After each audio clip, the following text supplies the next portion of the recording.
The future of stablecoins. Insights from Erasmus Hagen, product manager, Concordium.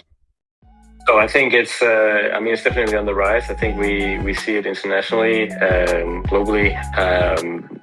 More and more sort of the traditional payment providers are also looking into it. I mean, all the key sort of indicators are there. In particular, I'm a big fan of Patrick Collison, who was one of the co-founders of Stripe.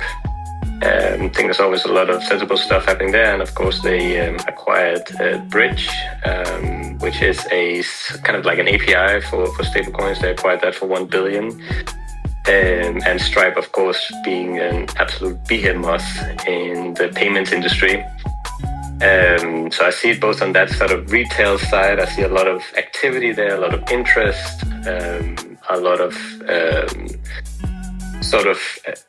ironing out of the details, trying to figure out where to go. But also just in general, around from the government side, we see all the CBDCs, that kind of interest, just across the board, a lot of different attempts and ways in. The AI parallel. What crypto needs to succeed. And I have this little pet theory of mine.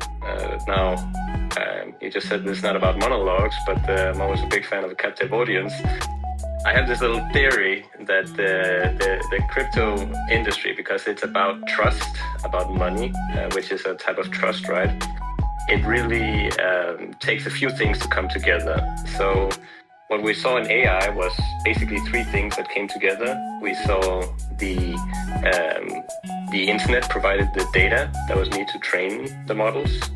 We had a lot of innovations going on in the systems, like the algorithms that actually could be used to create these systems. And then you also had sufficiently advances in the compute, right, in the actual physical infrastructure that would execute these things.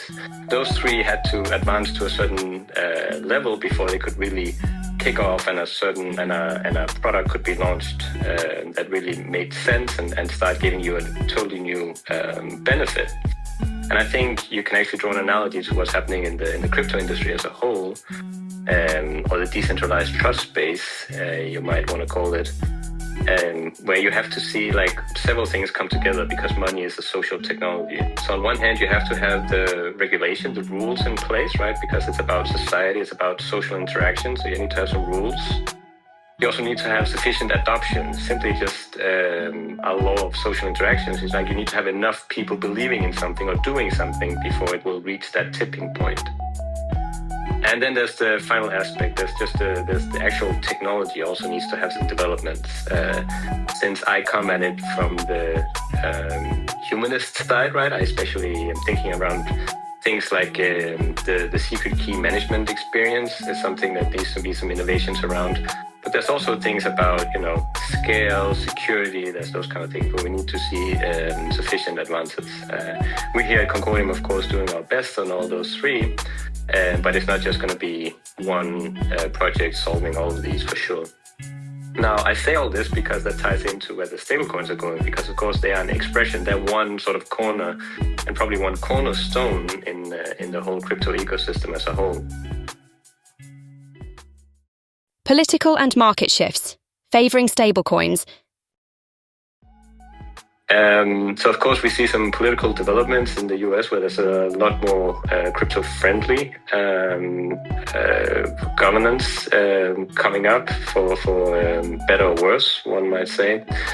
But the cat is definitely out of the bag, and there's enough people invested in it and interested in it, and the whole ecosystem just continues to plow on. So I think there's a big future for stablecoins. One thing I didn't mention, and I promise this will be the last thing that I'll say.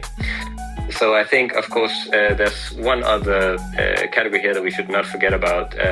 Remittance as a whole topic, right? The ability to de-risk some countries where you have more volatile and inflationary currencies, and creating more robust systems in those instances is also a very attractive topic, and one that becomes more and more relevant. A bright future for stablecoins.